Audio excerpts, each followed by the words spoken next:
সালতানাত হামিদাবাদের সকাল একেবারেই সাধারণ দিনের মতোই ছিল। সূর্য ধীরে ধীরে লাল মাটির গলিপথে নেমে আসছিল। মসজিদ থেকে ফজরের আজানের শেষ ধ্বনি বাতাসে ভেসে যাচ্ছিল।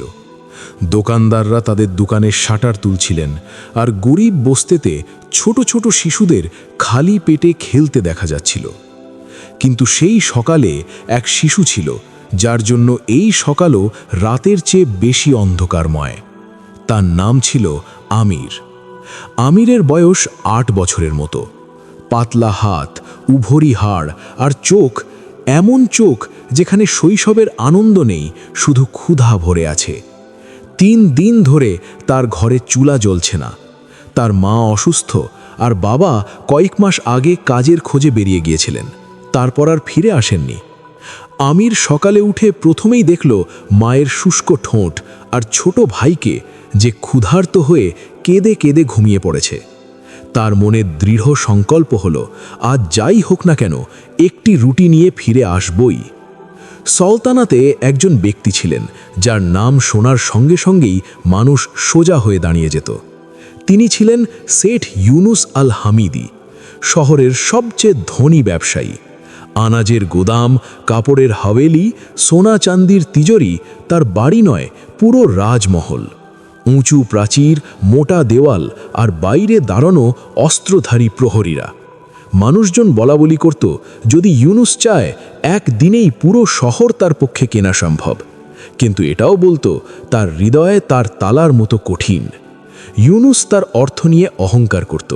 সে প্রায়শই বলতো, গরিব মানুষ অলসতার কারণে গরিব, আমার ধন সম্পদ আমার বুদ্ধির ফল, কারো দোয়া বা সহানুভূতির নয়। আমির খালি পায়ে হাঁটতে হাঁটতে সেই মহলের সামনে এসে দাঁড়ালো। উপরে তাকালো, উঁচু দরজা এবং তার উপর ঝলমল করা লোহার তালা। তার হৃদয় দ্রুত ধকধক করতে লাগলো।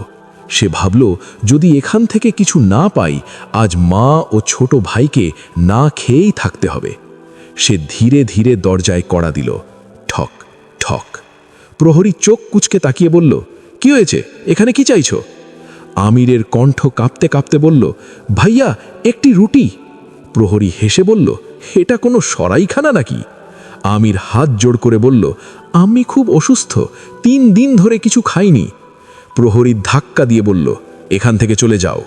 আমির পড়তে পড়তে বেঁচে গেল, কিন্তু সে হার মানল না। ঠিক সেই মুহূর্তে মহলের বড় দরজা খুলল এবং বাইরে এলেন শেঠ ইউনুস। তার পোশাক ঝলমল করছিল, রেশমি কাপড়, সোনার আংটি, আর চোখে এক ঠান্ডা গর্ব। তার নজর পড়ল আমিরের ওপর। এই বাচ্চাটি এখানে কি করছে? ইউনুস বললেন। প্রহরী বলল, হুজুর, একটি রুটি চাইছে। ইউনুস ওপর থেকে নিচ পর্যন্ত তাকালো। ফেটে যাওয়া কাপড়, ধুলোয় ঢাকা মুখ, চোখে অশেষ ক্ষুধা। ইউনুস হেসে বলল, পুরো শহরে কাজ হচ্ছে আর এই বাচ্চা ভিক্ষা চাইছে?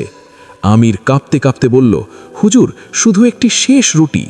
এই শব্দে বাতাস ভারী হয়ে উঠল। শেষ রুটি। কিন্তু ইউনুসের হৃদয় নরম হলো না।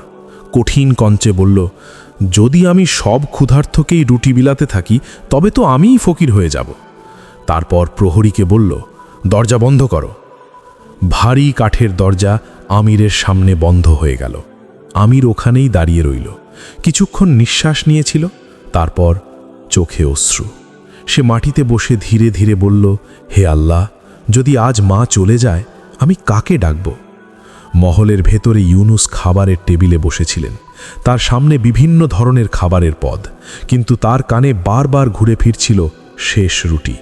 সে মাথা ঝাঁকিয়ে বলল, ফালতু আবেগ, এবং নিজে বলল, আমি কোনো বাদশা নই, আমি একজন ব্যবসায়ী।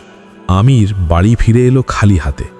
মা তার চোখে দেখল এবং সব বুঝে গেল। সে শিশুকে আঁকড়ে জড়িয়ে ধরে বলল, কোনো ব্যাপার না বাবা, আল্লাহ মহান। কিন্তু মধ্যরাতে মায়ের নিঃশ্বাস থমকে গেল। আমির মায়ের দেহে হাত রেখে হালকা ধাক্কা দিল, আম্মি, উঠো, আমি কাল আবার চেষ্টা করব।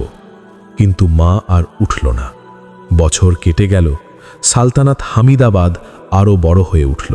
বাজার ছড়িয়ে পড়ল, ব্যবসা বেড়ে পড়ল। শেঠ ইউনুস আল হামিদির সম্পদ আগের চেয়ে দ্বিগুণ হয়ে গেছে। এখন মানুষ তাকে শুধু শেঠ নয়, গুপ্তধনের মালিক বলেই ডাকত। সে যেখানে যেত মানুষ মাথা নিচু করত, যেখানে বসত মানুষ দাঁড়িয়ে যেত। কিন্তু যত তার সম্পদ বৃদ্ধি পেল, হৃদয় ততই সংকুচিত হল। সে আরও কঠোর, আরও অহংকারী, আরও নির্মম হয়ে উঠল। তার মুখে প্রায়শই থাকত একটি কথা, আমি এই সব নিজের দমে উপার্জন করেছি, কারো দোয়া বা সহযোগিতায় নয়। একদিন শহরের বড় আলিম ইউনুসের কাছে এলেন। ভদ্রভাবে বললেন, শেঠ সাহেব, আল্লাহ আপনাকে অনেক দিয়েছেন, জাকাত দেওয়ার সময় এসেছে। ইউনুস হেসে বললেন, জাকাত? আমি তো শ্রমিকদের মজুরি দিই, কর দিই, আর কি দেব? আলিম নম্রভাবে বললেন, এই মাল আপনার নয়, আল্লাহর আমানত, গরিবদেরও এর অধিকার রয়েছে। ইউনুসের মুখ কঠিন হয়ে গেল। গরিবদের অধিকার? যদি সব গরিবকে দেওয়া শুরু করি তাহলে ধনী কে থাকবে? কক্ষ নীরব হয়ে গেল। আলিম উঠে দাঁড়ালেন। মনে রাখবেন শেঠ সাহেব, যেদিন মালিক দাবি করবে সেদিন হিসাব আপনাকে দিতেই হবে। ইউনুস মুখ ফিরিয়ে নিলেন। সে বললেন, যেদিন আসবে তখন দেখা যাবে। মহল আরও বড় হয়ে উঠল। নতুন দেয়াল, নতুন ফোয়ারা, নতুন চাকর বাকর। খাবারের টেবিলে এত খাবার যে অর্ধেক ঠেলা হতো, কিন্তু মহলের বাইরে শিশু, অসুস্থ নারী, ভাঙা স্বপ্ন দাঁড়িয়ে থাকে। ইউনুস জানালা থেকে দাঁড়িয়ে দেখত আর পর্দা নামিয়ে দিত। আমার দায়িত্ব নয়, নিজেকে বলতো। কিন্তু রাতে একা থাকলে মাঝে মাঝে কানে বাজত, একটি শেষ রুটি। সে বেদনায় ঘুমোতে পারত না। ইউনুস প্রাসাদের ছাদে দাঁড়িয়েছিল। সূর্য ঢলে যাচ্ছিল। নিচে সেই গলি যেখানে একবার এক শিশু তার দরজায় এসে কেঁদেছিল। সে কিছুক্ষণ থমকে গেল। মনে পড়ল ফাটা জামা, কাঁপা কণ্ঠ এবং সেই শব্দ, হুজুর, শুধু একটি শেষ রুটি। ইউনুস দাঁত গুঁজল। দুর্বলতা এটা, সে নিজেকে বলল, আর তার হৃদয়ে আরেকটি তালা লাগালো। সময় সবসময় সরলভাবে চলে না। একদিন ইউনুস বড় একটি ধান চালের চুক্তি করল, কিন্তু এবার তার অংশীদার তার সাথে প্রতারণা করল। জাহাজ ডুবে গেল, ধান চাল নষ্ট হল, লক্ষ মুদ্রার লোকসান। প্রথমবার ইউনুস ঘামতে লাগল। এটা কিভাবে সম্ভব? সে চেঁচালে। চাকররা ভয় পেয়ে গেল। তবে সে নিজেকে বুঝালো, কোনো ব্যাপার নেই, আমার কাছে অনেক আছে। কয়েক মাসের মধ্যেই ইউনুস অসুস্থ হয়ে গেল। ডাক্তার, হাকিম সবাই এসেছিলেন। সবাই বলল, বিশ্রাম করুন, চাপ কমান। কিন্তু ইউনুস বিশ্রাম নিলেন না। সম্পদ থেমে থাকা চলতে পারে না। সে বিছানায় শুয়ে থেকেও চুক্তি ঠিক করত। রাতের বেলা সে ঘামতে ঘামতে স্বপ্ন দেখত, এক শিশু তার সামনে দাঁড়িয়ে আছে, হাত পেতে। ইউনুস জেগে চেঁচিয়ে উঠত, আমি কিছু করিনি। ইউনুসের স্ত্রী এখন তার থেকে দূরে থাকত। আপনি পরিবর্তিত হয়ে গেছেন শেঠ সাহেব, আপনার কাছে সবকিছু আছে কিন্তু শান্তি নেই। ইউনুস রেগে বলল, শান্তি আসে সম্পদের মাধ্যমে। স্ত্রীর চোখে অশ্রু। না, শান্তি আসে মানবতা থেকে। সেই কথাটি ইউনুসের হৃদয়ে গেঁথে গেল, কিন্তু সে আবার অগ্রাহ্য করল। ধীরে ধীরে ক্ষতি বাড়ল। একটি গোডাউনে আগুন লাগল, একটি জাহাজ লুট হয়ে গেল, একজন অংশীদার পালিয়ে গেল। মানুষ যারা একদিন মাথা নত করে সালাম করত, আজ তারা চোখ এড়াত। ইউনুস প্রথমবার একা অনুভব করল। এক রাতে ইউনুস একটি কক্ষে বসে সোনার সিন্দুক দেখছিল। এসব আমার, সে নিজেকে বোঝাচ্ছিল। কিন্তু হৃদয়ের এক কোণা তার ভয় ঠিকই বসে গিয়েছিল। একদিন ইউনুসের গাড়ি সেই পুরনো গলিপথ দিয়ে গেল। সেখানে একটি শিশু রুটি হাতে দাঁড়িয়েছিল। ইউনুসের শ্বাস আটকে গেল। মনে হলো সময় যেন পিছিয়ে গেছে। সে জানালা বন্ধ করে দিল, কিন্তু হৃদয়ের দরজা আর পুরোপুরি বন্ধ করতে পারছিল না। সেই রাতে একজন বৃদ্ধ দরজার কাছে এলেন। নকার বলল, এক ফকির এসেছে। ইউনুস কিছুটা ধমকের সুরে বলল, তাকে তাড়িয়ে দাও। কিন্তু বৃদ্ধের কণ্ঠ শোনা গেল, আমিও একদিন একটি রুটি চাইতে এসেছিলাম। ইউনুস কেঁপে উঠল। সে দরজা খুলতে বলল, কিন্তু বাইরে কেউ ছিল না, শুধু বাতাস এবং নীরবতা। সেই রাতে ইউনুস প্রথমবার নিঃশব্দে কাঁদল। সময় আর কাউকে সময় দেয় না। যে পতন আগে ধীরে চলছিল, এখন সেটি ঝড়ে পরিণত হয়েছে। শেঠ ইউনুসের বাকি জাহাজ হয়তো ডুবে গেছে, নয়তো ছিনিয়ে নেওয়া হয়েছে। সরকারি কর্মকর্তা আসতে লাগলেন, কাগজ চাইতে লাগলেন, হিসেব চাইতে লাগলেন। সিন্ধুকে সোনা তো ছিল, কিন্তু তার উপর ঋণের মোহর লেগে গেছে। এক সকালে প্রাসাদের দরজায় লাল চিহ্ন করে দেয়া হয়েছে, মানে দখল। ইউনুস দীর্ঘ সময় সেই চিহ্ন দেখলেন। তার আঙুল কাঁপছিল। এটা এটা আমার বাড়ি, সে বলল, কিন্তু এখন তার কণ্ঠে কোনো প্রভাব নেই। সে আস্তে আস্তে বলল, নকার চাকর সব চলে গেছে, আত্মীয়রা মুখ ফিরিয়ে নিয়েছে, বন্ধুরা দরজা বন্ধ করেছে। যে প্রাসাদে একসময় হাসি গুনগুন করত, আজ সেখানে শুধু খালি দেয়াল। ইউসুফের স্ত্রী নিজ মাতৃগৃহে চলে গেল। যাওয়ার সময় সে কেবল একটি কথা বলল, আমি আপনাকে হারিয়েছি সেই দিন, যেদিন থেকে আপনি আপনার ভিতর থেকে মানবতা হারিয়েছেন। সেই শব্দ ইউনুসের হৃদয়ে পেরেকের মতো ঢুকে গেল। ইউনুস এখন একটি ভাঙা কক্ষে মাটিতে বসে আছে। পেটে এমন আগুন জ্বলছে যে সে কখনো জ্বালেনি। সে হাত দেখল।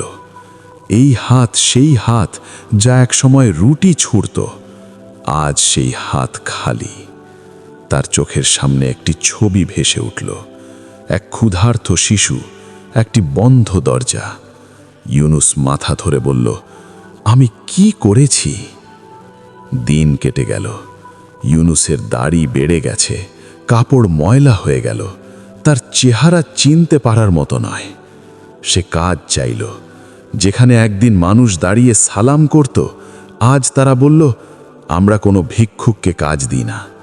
সে অপমান সহ্য করে নিল, কারণ ক্ষুধা অহংকারের চেয়ে কঠিন শক্ত। এক সন্ধ্যায় ইউনুসের পা নিজে নিজে সেই পুরনো গলিপথের দিকে গেল।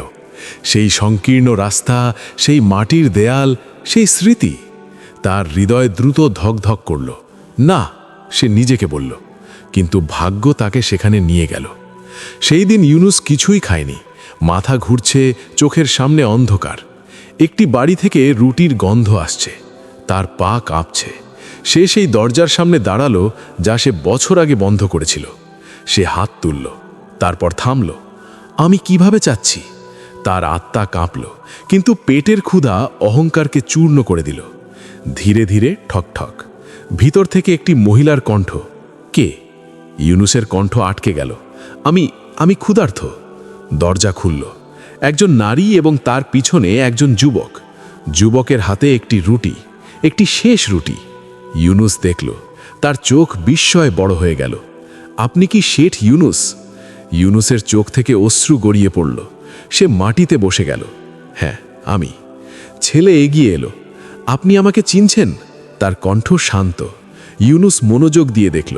একই চোখ, একই মুখ। সময় যেন থেমে গেল। আমিই সেই বাচ্চা, ছেলে বলল, যিনি একদিন আপনার কাছে রুটি চেয়েছিলেন। ইউনুসের শ্বাস আটকে গেল, এবং আজ ছেলে রুটি এগিয়ে দিল। আমার কাছে এই শেষ রুটি। ইউনুস কেঁদে ফেলল, জোরে বলল, আমাকে ক্ষমা করো। সে হাউমাউ করে কাঁদছিল। অহংকার আমাকে অন্ধ করে দিয়েছিল। রুটি দুই ভাগে ভাগ করল। একটি অংশ ইউনুসের দিকে এগিয়ে দিল। ক্ষুধা কাউকে ছোট করে না, সে বলল, অহংকার ছোট করে। ইউনুস কাঁপতে থাকা হাত দিয়ে রুটি নিল। প্রতিটি নিওয়ালা অশ্রুতে ভেজা ছিল। সেই রাতেই ইউনুস শান্তিতে ঘুমালো। বহু বছর পর সকালে সে ফজরের আজান শুনতে পেল। আসসালামু আলাইকুম। আমাদের ইসলামিক স্টোরিজ ইন বাংলা চ্যানেলের ভিডিওগুলো যদি আপনার ভালো লাগে তাহলে অবশ্যই ভিডিওতে লাইক করবেন এবং আপনার মূল্যবান মতামত জানাতে কমেন্ট করবেন এবং শেয়ার করবেন। আর নতুন নতুন ইসলামিক গল্প, দাওয়া, নবীদের জীবনী ও শিক্ষামূলক ভিডিও পেতে আমাদের চ্যানেলটিকে সাবস্ক্রাইব করতে ভুলবেন না। আল্লাহ আমাদের সবাইকে হেদায়েত দান করুন এবং দুনিয়া ও আখেরাতে সফলতা দান করুন। আমিন।